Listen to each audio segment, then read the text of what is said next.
Houston, we have a problem.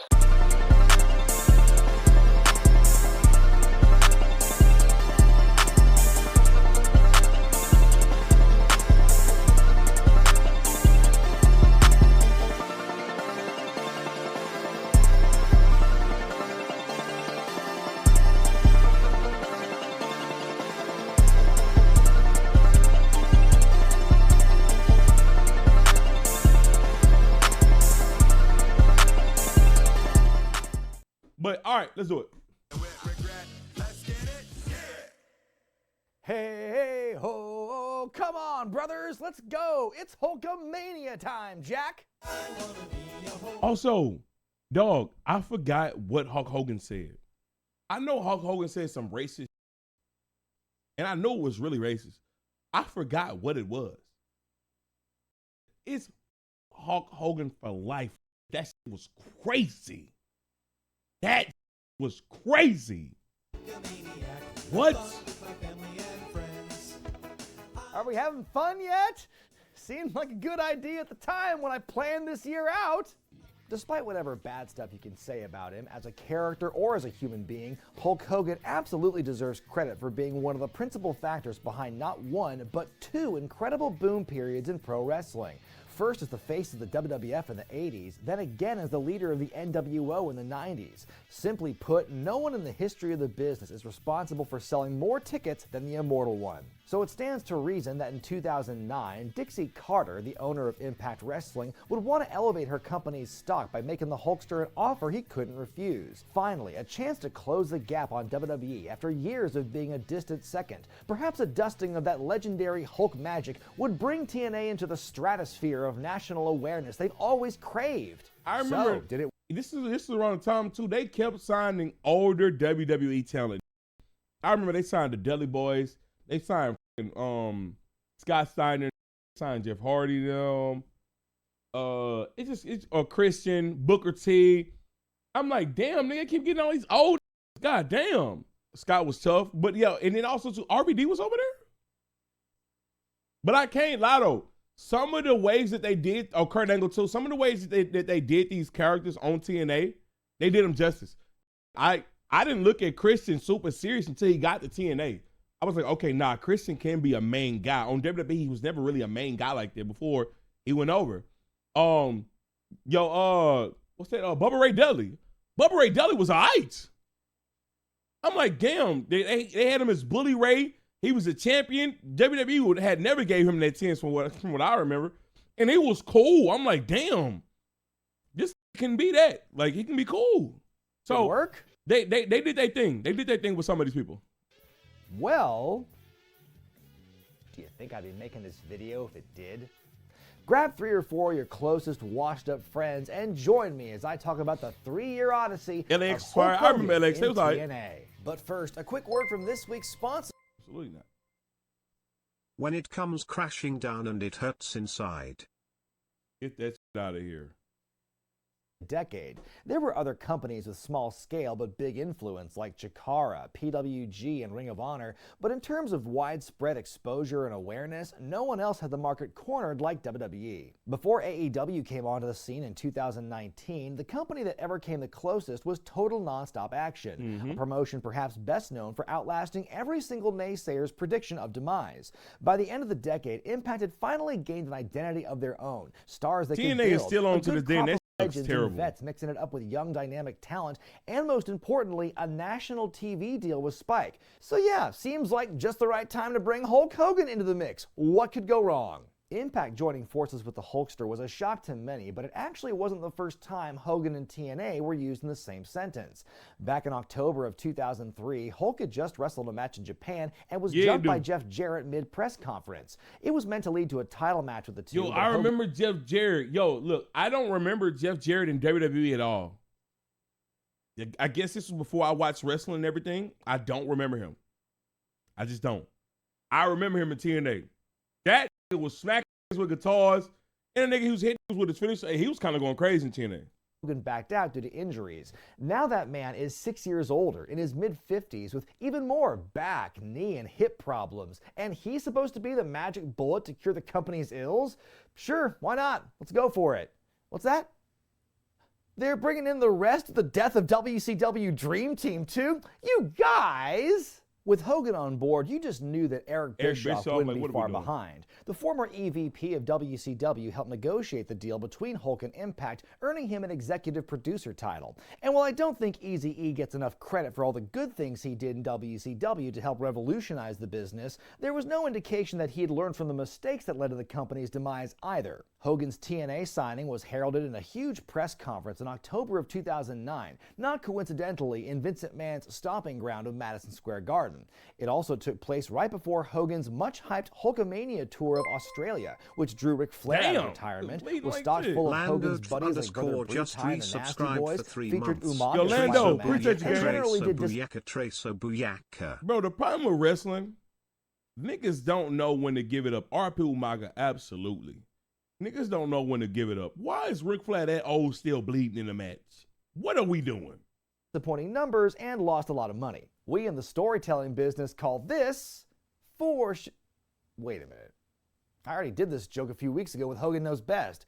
See, I'm telling you, Hulkamania is a legitimate medical condition, and I am suffering from it. Seeing this as a chance to put TNA on the map, Rex can't let go of the blade. Hogan and Bischoff to swing for the fences and move Impact from the relative safety of Thursday nights to directly compete with Raw on Mondays, with the first episode on January 4th to feature Hogan's debut. I can recall the vibe in my various internet circles. TNA moved to Monday? I've never remembered this. What the fuck are they doing? When this news broke, and let's just say that cautious optimism was the best feeling any of us could get from this. I mean, fans have been wanting some kind of renewal of the Monday Night War ever since it ended in 2001, but was a Hulkified version of Impact. They got body. I know they ran back quickly. That magic? TNA might not have had the history or the bankroll that WCW had when they went head-to-head, but they still came out swinging.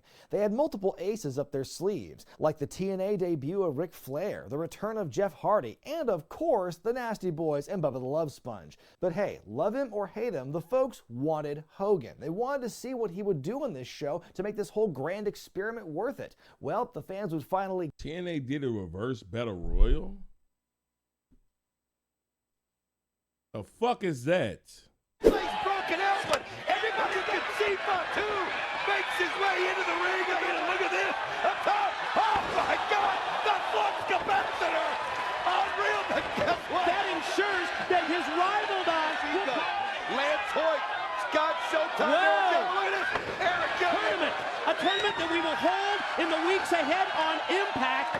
Down. And Lance Hoyt works his way into the ring. Already in. We've got number 8. He just beat his old partner. He just beat his former America's Most Wanted tag partner, Chris Harris. He won by pin or submission. What we know is this. These 8 men who have made it inside the ring. As we see, Storm tossed out right away by Eric Young. Storm has been eliminated. I don't know. TNA was just trying shit. Get their answer after about an hour while they watched his motorcade drive around. Maybe he's just lost. Seriously, if Hogan is so valuable to the brand at this point, why is he so late? Finally, the most important moment in company history kicked off the second hour of the show. The Hulkster arrived at the Impact Zone with his knockoff NWO theme, gobs of pyro, and a giant reception. As I spent all day long dealing with the talent in the back. But weren't you just... We saw you at the... Sean Waltman and a rough-looking Scott Hall upstaged the proceedings looking to party, but Hulk told them things would be totally different this time. They was trying to get too many old niggas like... Kevin Nash showed up, then Eric Bischoff popped in to remind the fans how cool they were once. In this ring right now are the guys that... Look at my nigga, look what my nigga wearing. He got these long-ass white shirts with these big-ass pants. As a fact, RP Scott Hall. These big ass pants. Look how he's standing in this brown shirt. Invented this business. Bischoff reiterates that things are going to be different, showing that X-Pac nigga tearing up an old format and bringing out a brand new one. So basically, what Bischoff and Russo did in WCW in 2000, minus all the stripping. X-Pac got a lot of niggas, a lot of whoopings back in the day too on me. Of championships. That's what you came up with? If you can't talk and you can't wrestle, pack your bags and head up north. Just like I'll be doing as soon as the wind changes, brother. Hogan was clearly painted as the good guy in that segment, which made his later appearance with Jeff Jarrett kind of weird. Double J made a heartfelt speech about the company and how much it had to overcome and the future stars that he took a chance on before Hogan interrupted and just punked him out for running TNA into the ground, which is why he's the man working with Dixie Carter now. Damn, a cucking storyline in 2010? Very forward thinking. The historic episode ended with Nash, Hall, and Walter working together as the band, looking to take over and party more, I guess, and Hogan was caught between allegiances. So the maiden voyage of Hogan Impact included yet another rehash of the New World Order with all the same principal players from 15 years earlier, a show where all the TNA originals looked second-rate by the end. Tell you what, Vince Russo never would have written it like that. Oh, wait a minute. Actually, yes, he would have, because he did. This one. I almost forgot the fact that Russo...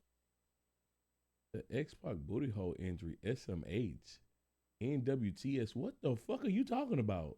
Was actually the head writer of Impact. What are you talking about, Rick? Joined up. I'll give all three parties credit for patching things up and working together, considering at one time Vinny Rue was, let's just say, you just made me uncomfortable. Not someone at the top of Hulk's friends list. You big bald son of a bitch, kiss my ass! While the Hogan debut didn't beat Raw in the ratings, they got nearly 2 million. He tore his anus in a match. Oh my fucking goodness. Oh my God, how does that happen? People to watch, and at 1.5 points, it was the highest rated episode of Impact in history. WWE responded to Impact's Monday debut by bringing Bret Hart back for the first time in 12 years. First to bury the hatchet with Shawn Michaels, then to begin his Mania 26 feud with Vince McMahon. Aside from Hart's appearance and this nigga Bret Hart wrestling in True Flights. Michaels, then to begin his Mania 20. This nigga is wrestling in some True Flights. Give it up. 26 feud with Vince McMahon. Aside from Hart's appearance and maybe Chris Jericho doing the Hogan taunt in his match, WWE didn't seem too worried about their territory being encroached on. Okay, so Hogan shows up, he brings all his friends in, guys like AJ Styles and Samoa Joe are put in the back burner. It's a big WCW XWF reunion up in here. How else can we emphasize just how scared we are of fancy, newfangled things? What? Fast forward a couple of weeks to the Genesis pay-per-view, which began with Hogan and Bischoff standing in a 4-sided ring. A big change from the trademark. They changed it from the 6. Oh, they said we want 6 sides. They changed it to 4 sides. The company had adopted 6 years earlier. One of the most unique things the company had going for it and spent so much time marketing was now gone, and the fans weren't. Why would you change that? So, what did Mr. Change for the Better have to say? You had it, and it only got you so far. Now we're taking you all the way, Jack. Boy, he really speaks for us, the fans. For the next few months, the main TNA storylines didn't revolve around any of the main wrestlers, of course, but rather Hogan and Bish and all their X-Pac got thrown into the ropes and shredded his shit. How does that even happen on the ropes? They're bullshit. Hogan gave Abyss the rub by taking him under his wing and gifting him his WWE Hall of Fame ring for extra power, I guess, while AJ Styles, the ultimate TNA I remember that belt. I had a toy of this belt. Was roasting you in TNA. Watch this. Nigga, is this the video of Scott Steiner trying to count? It's a part of wrestling, you know? But you gotta look at the person that's making the threats. This fat son of a bitch, he's challenged all of us, has been world champions before, been in this business 15, 20 years, and this fat son of a bitch is gonna trial us all out. Calm down, okay? All right? He's fat! I'm gonna, about this. I don't care if he don't, I'll make him bleed. I'll make him bleed. I'm not gonna lie. I think Scott Steiner TNA was kind of fired. Hey, that nigga still had something left in the tank, nigga. His own identity and turned into someone you'd see waiting to meet Ric Flair at WrestleCon. Meanwhile, tons of other wrestlers who helped give TNA whatever unique identity it might have had were cast aside for the likes of the former Val Venus and Orlando Jordan. Like, come on, bro. Who wants to see a captivating X Division match when I can watch something like this? Talk about freaks. What the fuck is Orlando Jordan doing? That's Orlando Jordan. But they also brought in Jeff Hardy, Rob Van Dam, and Mr. Anderson. See, Eric and Hulk weren't just bringing in all the washed-up stiffs that they happened to be friends with. And perhaps the most striking example of how fast... I remember her. Ain't that, Kong, bro? What's her name, bro? She's beating bitches up. Locker room culture had shifted. Awesome Kong, who had Awesome Kong. carried the Knockouts division on her back alongside Gail Kim, was sent home and eventually dropped from the company after confronting Bubba the Love Sponge for making racist remarks about relief efforts in Haiti that Kong was involved in. Well, at least now we know what that loyalty got Hulk in the end. They fired her for stepping up to a racist. Following the relatively strong numbers in January, Spike TV moved Impact to Mondays on a permanent basis beginning in March. And let's see how that ended up. Oh dear. Okay, but that was just for Mondays, right? You know, they probably flew too close to the sun on that one, a bit too big for their britches. I think we all get that. So let's move them back to Thursdays and then their ratings will improve. Never mind, their average Okay, move to Mondays full time. They moved to Mondays full time in March. They took their ass back in May.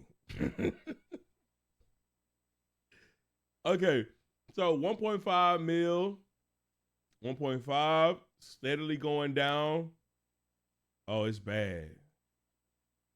Damn, nigga, this Monday, oh my God, nigga, 700, crazy. rating actually went down year to year. It's all about the long game, right? Nobody really expected Impact to beat Raw in the ratings war, but to predict how badly their viewership would crater would have seemed just mean until it happened. Impact's return to Mondays on March 8th saw Hogan wrestle in his first ever TNA match alongside Abyss versus the now unretired Ric Flair and AJ Styles. Raw won handily again, roughly 5 million viewers to around 1.5. Now, to be fair, Impact's true goal wasn't really to topple Raw in the ratings, but to at least build and grow an audience from there. Well, it turns out they couldn't even do that, as it got worse for months before TNA scampered back to Thursdays with their tails between their legs. Now, how could that have happened? Now, I was under the distinct impression that with Hulk Hogan driving the TNA train jack, this company was going to reach new, never-before-seen heights. Surely Hogan would have mentioned all the wonders and the virtues of TNA when he made all those media appearances during this time, right? Abyss almost fought Undertaker at WrestleMania, but changed his mind last second and stayed in 10. Why the fuck would he do that? Why would you stay in 10? That's fire. I would have definitely. Who knows? Maybe they paid him more, but I would have definitely stayed. I mean, would have fought Undertaker in WrestleMania. Right? Right? Well, no. Hogan did make a lot of appearances in the media during this time frame, but from Larry King to Rachel Ray, he failed to bring up his association with TNA every time he showed up on camera. You would think that considering how he was positioned as the face of the company, that he would, you know, try to put him over a little bit. He didn't even push the company when he was doing promo. It was this particular trend that showed fans just how little Hogan seemed to care for TNA. He didn't even push the promo. You know what? Maybe it wasn't all his fault that happened. You know what? Let's say that maybe it was they who did it. Yeah, they. They're coming. Who's they? That was us. That was us. He said that they're coming. For months, there was this looming threat in the distance as Abyss began claiming he was under the influence of an unknown malevolent force simply known as they. Who were they? What was their goal? Do they live? As the build to their arrival at Bound for Glory intensified, Sting found Hogan and Bischoff untrustworthy about the whole thing. Oh, really? And eventually, even Big Kev turned around and joined the just Sting. resubscribed for 31 months. I keep forgetting to cancel this sub, Trey, so sorry. You're a liar. Thank you so much for the sub, nigga. You know what I'm saying? You already know you'll like it over here, man. Appreciate you. If there's anyone who historically stands apart from Hulk Hogan and Eric Bischoff's efforts to use a company for their own personal gain, it's Kevin Nash. It all finally paid off at Bound for Glory 2010, where the plan unfolded and months of confusing booking made sense, but also no sense at all. Why the Sting fuck was proven is he supposed to be hurt walking on crutches like that? And months of confusing booking made sense. I remember nigga Elijah Banks. My brother had a wrestling man in this nigga.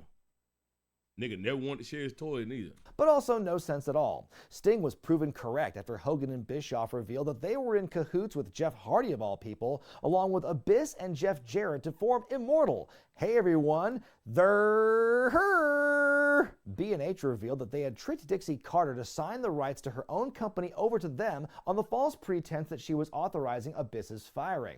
I don't know, that move by Hogan and Bischoff sounds like it wouldn't hold up in wrestlers' court. As storylines. Then right afterward, Hogan's supergroup joined forces with Ric Flair's supergroup in Fortune, creating a conglomerate so big it made the corporate ministry look conservative by comparison. You would think this was all leading to some big climactic battle for control between Hogan's heroes and Dixie's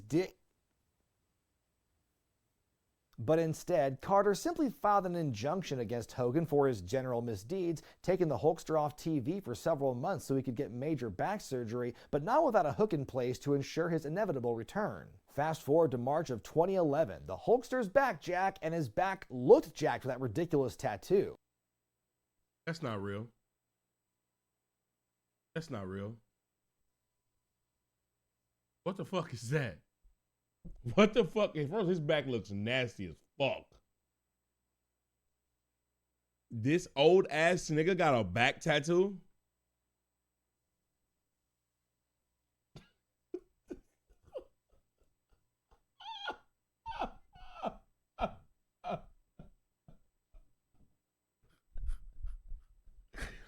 That hoe so ass. That shit is so, yo, Just Evil, don't ever call me Bay again, nigga. I tell you this every time, sick, nigga. This shit is so fucking trash. What made you do these? Give it up, you fucking racist.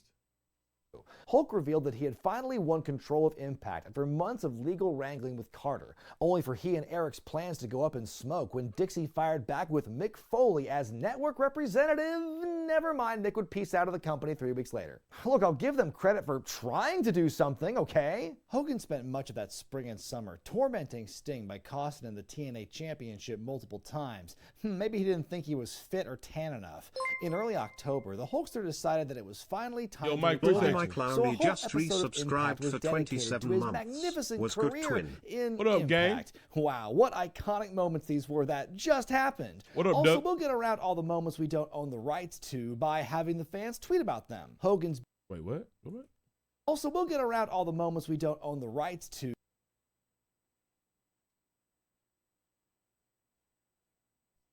by having the fans tweet about them. Hogan's big retirement speech was upended by the insane icon, who played some security footage showing that Hogan and Bischoff were really fibbing about the whole thing. Obviously, not the last time hidden footage would sink old Terry. Twitter's been blowing up saying, Hogan, we're driving 8 hours if this is your last night. They're mortgaging their trailer home so they can go out and buy Hulk Hogan memorabilia merchandise. We're so rotten. These are and terrible enraged Hogan storylines. finally gave in to Sting's request for a match at Bound for Glory. This fight would happen for control of the company. That's right, fresh off the latest of his many lower body surgeries over the years, the 58-year-old ass. Hulkster was going to get back in the ring all on his own with no tag partners to protect him. Sounds like it's gonna go In great. back what I These two miss, fought as if we you and a watching friend picked niggas up a that look wrestling like game for the spoiled first time milk. and only knew how to throw punches and kicks. This spectacle featured Ric Flair in Hogan's corner and Eric Bischoff's son Garrett as the special referee, just to really stack the odds got a against the son? Stinger. Sting bled, then Hogan bled after being caught blatantly on camera gigging himself. I'm kind of surprised Flair didn't join in. Then we got the That's how he just cut himself? blatantly on Twitch. It's Twitch. That's ketchup. camera gigging himself. I'm Give it up, bruh. kind of surprised Flair didn't join in. Then we got the finish we should have seen at Starrcade 97 with Hogan tapping out quickly to the Scorpion Deathlock. The match was a foul stain on both of their legacies and once again proved that coulda and shoulda are two very different things. Man, I don't know why, but for some reason I just blame us for allowing it to happen. But right after the match, Hogan had a change of heart and turned face on his heel cronies to save Sting after the bell, which is about as close to an apology from him you're ever gonna get. Hogan took another sabbatical following his face turn, but did perform in January of 2012 for Impact's UK tour, where he wrestled his last ever match, teaming with Sting and James Storm to face Bobby Roode, Kurt Angle, and Bully Ray. Look at his Hogan bag, came back bro. to What the TV in fuck? March and That accepted nigga shit Sting's nasty offer to as become fuck. the new GM of Impact. The first couple of months in March and accepted Sting's offer to become the new GM of Impact. The first couple of months under the new and improved Hogan era were pretty ho-hum, until one fateful night when someone in the upper brass turned on the TV in their hotel room and discovered a little show on FX about motorcycle gangs. Yo, we're not cowards. Oh, so this is how you come at me? We're not cowards. Ah yes, the Aces and Eights storyline. I remember this Aces and Eight shit. I remember this shit. A lot of shit I don't remember because I wasn't actively watching it, but I remember this shit. Possibly the most successful angle Impact has produced in the last decade or so. I've already covered it at length in a separate review, so I'll do my best not to repeat myself here, but honestly, Hogan doesn't see much of this first act, as he was beaten down off camera by the mysterious biker clan and written off to get yet another back surgery. Hogan returned in November, but the landscape had already drastically changed with Aces and Eights running rampant. And not only that, he was now being inserted into a reality TV storyline come to life in a different staged medium. I never want to see you with another. Look at this nigga dyed beard. You got Beijing on your cheek. You got the Beijing is blacker than the damn bandana you got on your head. In a different staged medium. I never want to see you with another wrestler, especially him. It's time to talk about Hulk's oldest child, Brooke, who by this point had seemed to abandon her dreams as a fifth-string Britney Spears and settled for the family business. Yeah, Brooke, get that up. I ain't gonna lie. When I was a kid, I kind of thought Brooke Hogan was cool. I don't know what I was doing. I ain't gonna lie. I was lost in the sauce. That milk is sour and chunky. Business. Austin Aries snitched on Brooke. Yo, hey, Austin Aries was, I think Austin Aries might have been one of the best wrestlers I've seen from TNA. I forgot about this nigga. This nigga was good. I honestly thought this nigga was going to be in WWE. This nigga was good, nigga. And claimed that she was having relations with Bully Ray. Apparently, Shorty Bully hit. Holy shit. Aries snitched on Brooke and claimed Holy that shit. she was having relations. Let me go in.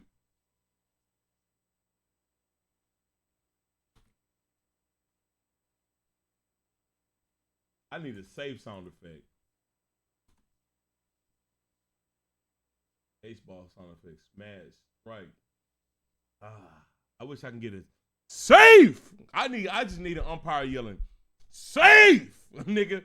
You're safe. I'm telling you, you're safe, bro. With Bully Ray. Apparently, Bully had never seen an episode of Hogan Knows Best in which Hulk regularly claimed rights to Brooke's sexuality in perpetuity because, boy, was he in hot water for that. It got even worse for him when Hogan caught Brooke and Bully sitting by a car. Kissingerer. I'm sorry, I had to make it rhyme. And promptly suspended Bully for it. Bully went on to save Brooke from a kidnapping attempt at the hands of A's and E's and rode the high of that moment to propose to Brooke, which she happily accepted. I mean, if Hogan really wanted to get Brooke away from Bully, why wouldn't he bring up his fetish for powerbombing women through tables? But this was no 2005. Look at his face. I ain't gonna lie. It's a good meme picture. That nigga look mean as hell, you fucking racist. 2013 Hulk was a kinder, gentler version who finally began to trust Bully. And so on the January 17th edition of Impact, he walked Brooke down the aisle for their wedding. And because it was a wrestling wedding, of course there had to be some Aces and Eights shenanigans. Hogan finally relented and reinstated Bully Ray, using his authority to push Ray through to a world title shot at Lockdown. In a shocking instance of Hogan allowing himself to be out-politicked, it all turned out to be a ruse, as Bully Ray defeated Jeff Hardy for the TNA World title with help from Aces and Eights, revealing himself to be its president.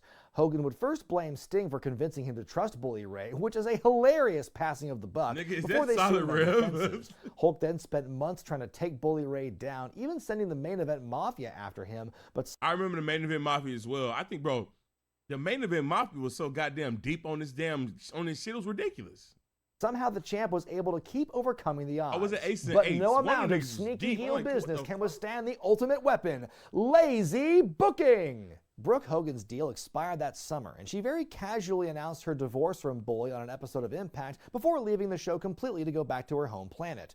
Hogan finally got a parting shot in the group by forcing Bully to defend the title against one of his own teammates in Mr. Anderson, and that was about the last big move of note that Hogan would make for the company. On the October 3rd episode of Impact, President Dixie Carter, who by this point was playing a heel, awesome, made Hogan an offer to join her as a business partner. By the way, at this point, I am just so confused at the kayfabe corporate hierarchy in this company. Holy Who is shit. running what? The Hulkster refused Evil Dixie's demands and began to walk away, only for Dixie to desperately cling to his leg on the way out. His final on-air moment in TNA before his contract expired. It's as perfect an image to sum up their relationship as any. So how do we summarize Hulk Hogan's time in TNA? I suppose the most diplomatic way of describing it is his presence lent a small but noticeable TNA boost to the at the ground. onset, I can but tell. that boost quickly My evaporated God. once fans could see where things were going. First things first, nostalgia is real, so I get why Dixie Carter wanted to bring Hogan in, but that nostalgia pop wears off real quick. I ain't never seen Abyss smile.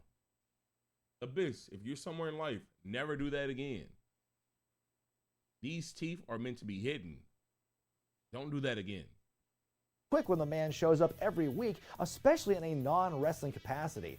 Hell, he wasn't on TV every week when he was the WWF or WCW champion, but he's a real I guess that was American. for him What to are you know typing, and nigga? her to find out. While the company did have some intricate storylines planned out, the build to the Immortal reveal, the Hogan Sting match, and most of the Aces and Eights angle, for instance, when they weren't cursed by firings, surgeries, or contracts running out, another big problem was that they all lacked satisfying conclusions that would get anyone new over, save maybe for Bully Ray. No matter what happened, the focus kept going back to Hogan and his antics, either as a heel or a babyface authority figure, without the ability for him to physically deliver on a satisfying blow-off. TNA had a history of often cannibalizing itself in favor of cheap nostalgia, and Hulk Hogan's time in the company was the most That statement is one of the realest ones, and that's the problem I always had with TNA, bro. cannibalizing itself in favor of cheap nostalgia. And Yes. Hulk Hogan's time in the company was the most egregious example of that at the worst possible time, derailing the company of the momentum they had built and were going to get back for years. Before Hogan arrived, TNA averaged a 1.14 rating in 2009, about on par with ECW on Sci-Fi. By the time Hogan left in 2013, the average dipped down to a 0.99. Many longtime veterans of the company had abandoned ship, most notably Jeff Jarrett that December, This channel partially deserves a sub frustrated and a by like. Carter's insistence to Very follow solid the Orange vid. Goblin to Absolutely. the end of the earth. This is a good Finally, video. at the end of 2014, Spike dropped TNA from its Damn. programming lineup. Hulk Hogan and Eric Bischoff were able to manipulate a relative babe in the woods in Dixie Carter and convinced her that only they knew how to turn TNA's fortunes around, despite unfortunate. zero recent evidence to prove it. Bischoff's greatest idea came nearly 2 decades earlier, and it wasn't even his idea. It all comes down to a return on investment, and TNA's insistence on making Hogan a retired wrestler the focal point was absolutely detrimental to the company. The greatest asterisk on Hogan's legacy will be that in instances where he could have tried to elevate wrestling I did not and leave steal it in this a hoodie better from place anybody, than he little found it, nasty. he has always chosen to serve Fucking himself asshole. and his own needs, leaving scorched earth in his wake. Dixie I think Carter nose look nasty as fuck. that about covers it, but hang on to your pythons because Hulkamania is far from over. Nigga, Hulk Hogan ran TNA to the fucking ground. That shit is terrible. What the fuck are you doing, bro? Like, bro, TNA used to have some solid fucking people.